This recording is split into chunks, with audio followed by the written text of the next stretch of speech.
Olá, a comunidade internacional tem acompanhado com atenção cada novo lance da guerra comercial entre os Estados Unidos e a China, as duas maiores potências econômicas do planeta.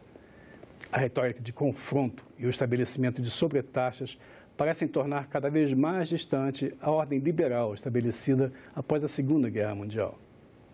A guerra comercial seria o novo normal das relações internacionais? E como países como o Brasil podem reagir a esse novo cenário na economia mundial? Está conosco no estúdio para debater o tema Aloísio de Lima Campos, professor adjunto da Escola de Direito da American University e também consultor econômico na Embaixada do Brasil em Washington. Muito bem-vindo, professor. Obrigado. Gostaria de começar a nossa conversa lembrando que na abertura da Assembleia Geral das Nações Unidas, o presidente americano Donald Trump mais uma vez defendeu o America First e mais uma vez criticou a onda de globalização, que ele chamou de teoria da globalização. Qual é o cenário que o senhor antevê para o comércio mundial nos próximos anos a partir dessa postura dos Estados Unidos? Bom, no mínimo bem movimentado e difícil. Nós estamos numa situação que é importante entender. O presidente Trump ele tem sido consistente, não só nas suas posturas, mas com aquilo que ele disse nas campanhas dele. O que ele disse na ONU não foi nada diferente do que se poderia esperar. Quer dizer, não surpreendeu quem acompanha a trajetória dele e o que ele faz. Ele é o presidente do Twitter, das frases de efeito e muito pouca substância naquilo que diz. E ele acha que esse é o tipo de diálogo que ele deve ter com a sua base. Tudo que ele fala é em função da sua base, não necessariamente para a plateia que estava nas... Que a plateia é bem diferente da base dele, né? Muito, totalmente diferente da base dele. Então, ele digamos, o confronto que ele fez com esse discurso não é nada diferente do confronto que ele faz diariamente. A impressão que você tem, professor, é que ele não desceu do palanque até hoje. Ele continua com o mesmo discurso da época eleitoral. Mas isso falando diante das Nações Unidas e diante de uma plateia como aquela, isso é uma coisa realmente com substância? Essa é a postura dos Estados Unidos diante do comércio mundial? Principalmente no momento, sim. Houve uma mudança radical na política comercial americana, comparada à administração Obama anterior. Anteriormente, a administração Obama seguia as regras da OMC em praticamente tudo, respeitava as regras da OMC, dava importância à OMC, à Organização Mundial de Comércio, e sempre agia de acordo com o processo normal de decisão dos Estados Unidos, que começa a nível técnico, passa-se para o segundo nível, depois vai para o primeiro nível para uma decisão. O que aconteceu agora é que esse processo terminou, porque agora as decisões vêm direto da Casa Branca, sim, de cima para baixo. Então, antes você tinha uma política comercial reativa aos anseios do setor privado americano, que normalmente eram atendidos, mas dentro do processo normal de decision making, né, de tomar decisão. E agora, não, a coisa vem de cima. A ordem vem de cima e os de baixo que as cumpram. Ou seja, a política realmente entrou na questão econômica profundamente. Profundamente. E a OMC é absolutamente ignorada. Pois é, falando da OMC, nós tínhamos uma rodada de comércio de Doha, que estava sendo levada pela OMC em banho-maria, mas, enfim, ainda se acreditava na possibilidade de algum resultado. Depois de tudo isso, depois da eleição do Trump, você acha que essa rodada definitivamente acabou? Olha, para uns a rodada está morta, para outros está em coma. Quer dizer, não há muita esperança, a meu ver, de reviver a rodada Doha. Eu acho que nós temos que... a OMC está enfrentando um novo cenário e eu acho que a OMC precisa se atualizar. Eu cheguei à conclusão que a OMC precisa de uma reforma para atualizá-la, não necessariamente para regras, principalmente nessa área de comércio eletrônico, na área de serviços. São todas áreas que não estão adequadamente cobertas pelos regulamentos da OMC. Há necessidade de se mudar o procedimento no órgão de solução de controvérsias, que os Estados Unidos vem bloqueando a eleição de juízes e, com isso, está criando um problema. Em função disso, só tem 3 juízes. De quantos? Dia 30 de setembro, passou a ter apenas 3 juízes. Deveria ter? 7. Uhum. Agora, o mínimo para se ouvir uma apelação é 3. Fim do ano que vem, vai haver apenas 2. Então, o processo de solução de controvérsias, se não tiver um 3º juiz no fim do ano que vem, ele termina. Termina. E volta-se ao que existia antes no GATT, que era um processo sem dentes, era um processo em que qualquer uma das partes poderia bloquear a divulgação de um relatório, né, de uma decisão. Bom, pelo menos oficialmente o Brasil aposta muito no multilateralismo e sempre defende a OMC e sempre defende uma solução mais negociada para o comércio internacional. O Brasil está errado, o Brasil tem que mudar de postura? Eu acho que o Brasil precisa de 3 coisas. Em primeiro lugar, a gente precisa fazer o dever de casa. Existe um trabalho muito importante feito pelo BID, pelo economista Maurício Mesquita, que fala dos ganhos de competitividade que o Brasil teria se pelo menos investisse na infraestrutura de transporte do campo para o porto, da fábrica para o porto. Segundo esse estudo, feito isso, o Brasil não precisaria entrar em acordo de livre comércio com ninguém, porque o ganho de competitividade seria superior ao efeito de todos os mercados darem acesso livre aos produtos brasileiros. Ou seja, isso depende só de nós mesmos e... Sim. Então, esse é um. 2, eu acho que a gente precisa reformar o nosso sistema tarifário, que não é um sistema, é um emaranhado de tarifas dados em função de pedidos ad hoc da indústria. Você fala das tarifas de importação.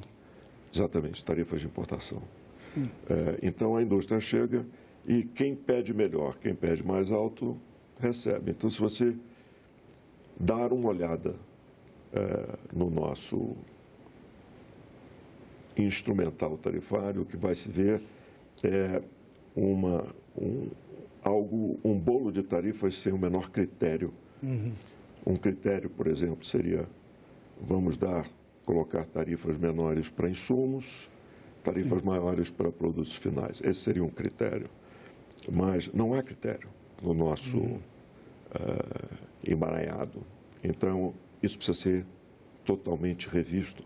E precisa uma decisão política de qual critério vai se adotar, né? Tendo em vista o desenvolvimento do país, o crescimento das exportações, do comércio em geral, a redução geral das tarifas, que está se falando muito no momento, mas eu acho que tem que se olhar isso tudo antes até para ver o impacto de que seria uma redução linear, né, de todos os produtos. E o terceiro, eu acho que o Brasil precisa parar de ver a banda passar. Precisa agir. E eu cito aí essa recente aproximação da Aliança do Pacífico com o Mercosul. Eu acho que isso deve ser explorado, acho muito importante. Acho que estamos perdendo uma oportunidade com relação ao Trans-Pacific Partnership, o TPP, sim, que atualmente é o TPP-11, né, com a saída dos Estados Unidos. Com a saída dos Estados Unidos, o que aconteceu? Os artigos desse acordo que seriam mais objecionáveis pelo Brasil saíram, não estão mais lá. Então, há espaço para o Brasil entrar num acordo desse. Melhor ainda, se o Brasil entra num acordo desse e depois os Estados Unidos resolve entrar num acordo desse, vai ter que conversar com o Brasil, vai ter que negociar com o Brasil. Então, resumindo o que o senhor está dizendo, pelo que eu percebo, quer dizer, cabe ao Brasil primeiro melhorar sua infraestrutura, depois se abrir mais ao comércio mundial. O que são duas decisões de executivo, não dependem muito do legislativo, dependem da vontade política de um próximo governo. Exatamente. Então, que tipo de recomendações, com base na sua experiência de todos esses anos em Washington, o senhor daria ao próximo presidente da República em termos de abertura comercial e de nova política econômica? Bom, eu tenho escutado boas coisas. Vamos começar. A economia nos diz, e está cansada de provar, que uma abertura comercial só traz benefícios para o país. Certo, o comércio internacional também cria desequilíbrios. Sim. Ele precisa ser inclusivo, ele precisa ser mais democrático, mas esse é o tipo de coisa que se faz com políticas, né, voltadas diretamente para isso, não necessariamente na política macro. Na política macro, abrir, do ponto de vista econômico, é sempre melhor do que fechar. Sim. Então, eu estou absolutamente de acordo, sou a favor de uma abertura comercial. Agora, sou a favor desde que o dever de casa seja feito. Antes ou em tandem, em paralelo. E quanto ao Mercosul, porque nós temos as mesmas tarifas de Argentina, Uruguai, Paraguai, que teria que ser feita uma abertura também em conjunto com os outros países do Mercosul. Sim. Temos aí também uma oportunidade, porque pela primeira vez há uma sintonia de pensamento entre a Argentina e o Brasil. É uma sintonia de pensamento, não necessariamente uma sintonia econômica. A Argentina está enfrentando aí um período difícil, mas eu acho que em termos comerciais, especialmente em termos de negociar com outros países, não creio que haveria muito problema com... Em relação à Argentina. Com a Argentina. Eu vejo aí talvez um problema em termos de redução em certos produtos no âmbito do Mercosul, que possam afetar a economia argentina neste momento difícil que ela está passando. E está complicado também porque eles estão a ponto de aceitar um empréstimo do Fundo Monetário que pode vir com certas condições. Né? É verdade, mas o senhor fala que existe uma identidade de pensamento entre o governo atual do Brasil e o governo atual da Argentina. Mas o governo do Brasil vai mudar daqui a alguns meses. Sim. Portanto, nós não temos a menor ideia de qual vai ser a linha de pensamento do próximo presidente. Certo. Mas você acha que o Brasil daria um tiro no pé se voltasse atrás dessa proposta de liberalização comercial?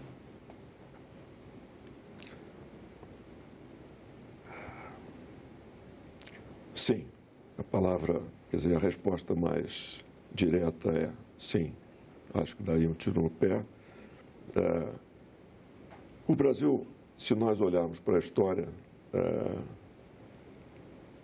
desde as reduções bombásticas tarifárias que nós tivemos no início dos anos 80 e caímos de uma média de 30 e poucos por cento para 13%, houve uma melhora. Muitas indústrias reclamaram, mas, no fundo, criou-se maior competitividade no mercado. E quem ganha com isso é o consumidor, quem paga imposto, é quem... Sim, o argumento que se faz contra isso, professor, é o argumento de que a indústria brasileira já sofreu muito, que deveria ter algum tipo de proteção, que o câmbio deveria ser mais adequado à indústria brasileira e de que nós viramos apenas um país exportador agrícola, bens primários e tal. Como é que o senhor contestaria essa posição? Bom, em primeiro lugar, eu acho que o câmbio está adequado, mais do que adequado no momento. Desconheço quem esteja reclamando do câmbio neste momento, inclusive com a previsão do dólar subir mais. Agora o Federal Reserve dos Estados Unidos está ameaçando aumentar a taxa de juros, o que provavelmente vai causar uma subida do dólar. Então, eu acho que nesse ponto os fatos desmentem o argumento. Quanto ao sofrimento da indústria, não há abertura sem sofrimento. Vão sofrer aquelas indústrias menos competitivas. Então, é uma questão de decisão política, econômica do país, decidir como fazer essa abertura. Ela pode ser direta, aberto imediatamente, sei lá, descemos todas as tarifas para 5%. Isso seria algo bombástico, sem um período de adaptação. Pode-se fazer também algo gradual, né? Com mais demora para aquelas indústrias que tenham que investir mais para se adequar à competitividade internacional. Mas, a meu ver, tem que ser feito. Mas nesse cenário de guerra comercial que a gente falou no início do programa, o senhor acha que o mundo tende mais a acordos regionais ou acordos bilaterais de comércio ou uma abertura mais geral? Algumas vezes se fala que o Brasil poderia fazer uma abertura unilateral. Então, o senhor acha que, assim como o Trump, o Brasil deveria também negociar acordos bilaterais de comércio em formas mais vantajosas? Eu acho que o Brasil deveria aproveitar as oportunidades que estão se abrindo, principalmente com as atitudes dos Estados Unidos. O presidente Trump ele quer acordos bilaterais, então está saindo de acordos regionais, está perseguindo bilaterais, inclusive o próprio NAFTA corre o risco de virar 2 bilaterais. O acordo de comércio está praticamente fechado, o Canadá resiste, mas já está demonstrando uma certa flexibilidade de negociação. Então, mas não se sabe nesse momento se nós vamos ter um NAFTA reformado ou se vamos ter 2 bilaterais dos Estados Unidos. Então, o mundo, a partir do fator Trump, está mudando. E, a meu ver, de uma forma, do ponto de vista de comércio, perigoso. Porque, em função dessa mudança da formulação política nos Estados Unidos, as decisões ficaram mais ágeis. O que antes o Obama fazia, passando pelos comitês interministeriais e tal, você tinha todo um processo que levava um tempo para sair. As decisões estão vindo, vêm da Casa Branca. Então, esse bate-bola dos Estados Unidos com a China, sendo que a China tem a mesma rapidez, já que as decisões são tomadas pelo Comitê Central do Politburo, que são 7 pessoas que decidem, inclusive, quem é o presidente, não passa pelo Ministério da Indústria e Comércio, a coisa vem de cima também. É um sistema muito similar. Então, a agilidade da troca é enorme. E essa guerra pode se prolongar muito, você acha? Note qual foi a rapidez da resposta da China. Sim, foi rapidinho. Foi no dia seguinte. Então, a potencialidade de escalada desse conflito é enorme. Sim. E pior, isso tudo está sendo feito à margem das regras internacionais de comércio que tanto ajudaram, né, a ter a disciplina, tanto ajudaram a, inclusive, evitar maior catástrofe depois da crise de 2008. Tem algumas pessoas que falam que o Brasil pode vir a lucrar com essa guerra comercial entre os Estados Unidos e a China, especialmente porque a China abriria mais espaço para exportações brasileiras de produtos que importavam antes dos Estados Unidos. Você acha que é possível isso? Já está acontecendo. Houve um aumento significativo das exportações de grãos do Brasil para a China. Houve um aumento também para a Europa em função do conflito, mas finalmente a Europa conseguiu chegar a um acordo com o presidente Trump e aí, a pedido do presidente Trump, eles começaram a comprar soja americana, porque isso é uma tendência que está acontecendo agora e que pode afetar, digamos, a presidência dos Estados Unidos. Quer dizer, a base, os agricultores, que eram uma base forte do presidente Trump nas eleições, ficaram completamente insatisfeitos com a nova política dele. E com a retaliação Sim. que a Europa, tanto a Europa quanto a China, colocaram. Então, o apoio dele começou e a resposta dele foi muito simples. Então, vamos oferecer 12 bilhões de dólares de subsídios à nossa agricultura para compensar essas perdas que eles... Que é tudo aquilo que se luta contra, né? Os subsídios à agricultura. E totalmente o que é proibido pelas regras internacionais. Quer dizer, tudo está sendo feito ao largo. Se nós não estamos numa crise sistêmica do comércio internacional, eu não sei o que é crise, porque neste momento as regras foram todas... Bom, e o senhor escreveu sobre regras, o senhor tem um livro recente, Introdução à Política de Comércio, e, enfim, é um especialista na questão de regras do comércio internacional. E, recentemente, o senhor lançou também esse fascículo sobre oportunidades para a exportação de produtos brasileiros para os Estados Unidos. Eu queria que o senhor falasse um pouquinho sobre esse fascículo, porque isso pode também permitir a elaboração de políticas públicas no próximo governo. Sem dúvida, foi um dos objetivos. Posso mostrar? Sim, por favor. Bom, este livro aqui é o resultado de um trabalho de 3 anos, meu e com meu ex-professor assistente, Juan Antônio Gaviria, um colombiano doutor em Direito Comercial, e foi publicado pela editora Routledge, e é basicamente o meu curso de política comercial. Então, numa primeira parte, a gente analisa a formulação da política comercial nos Estados Unidos, na Europa e nos BRICS.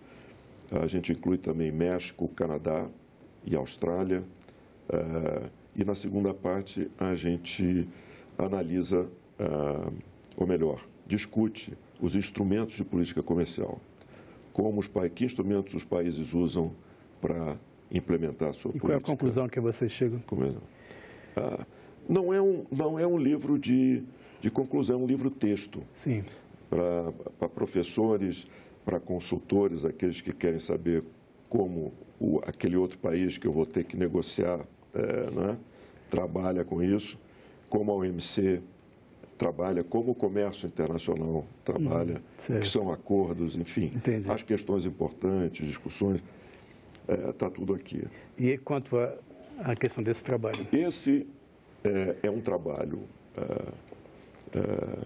que eu ajudei a Embaixada do Brasil em Washington a preparar e tem uma introdução do embaixador Sérgio Amaral, mas é basicamente um instrumento com informações sobre as dificuldades que as exportações brasileiras encontram no mercado norte-americano, um outro capítulo sobre as dificuldades que já foram resolvidas, que nós resolvemos, Sim.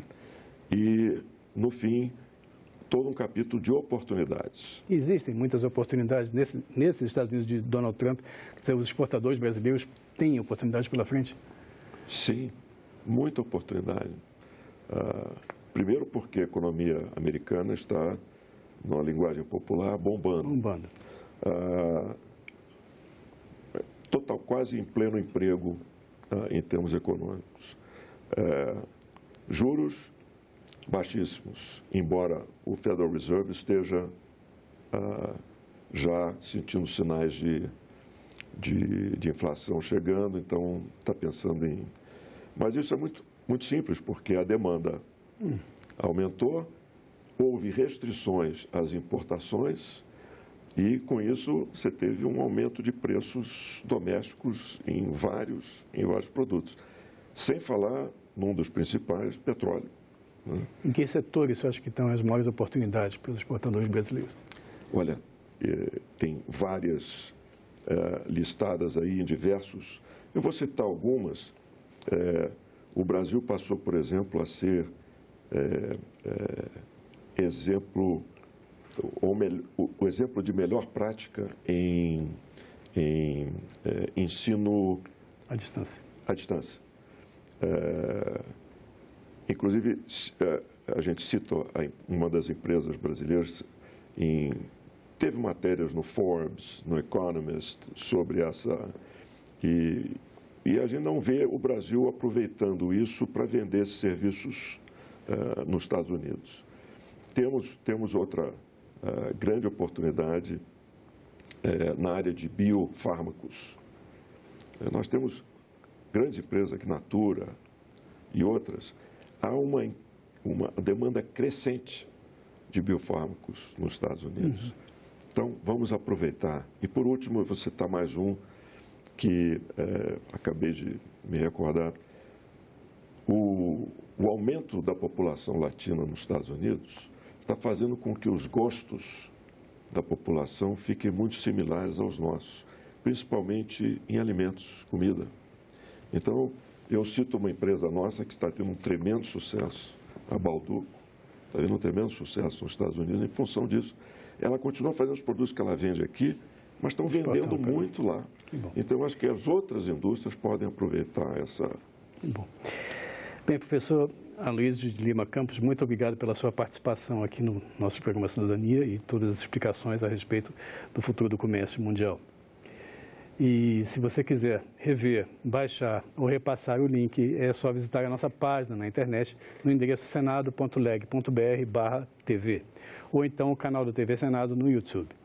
Se você quiser fazer algum comentário, crítica ou sugestão, você pode telefonar para 0800 61 22 11. Muito obrigado pela sua atenção e até o próximo Cidadania Mundo.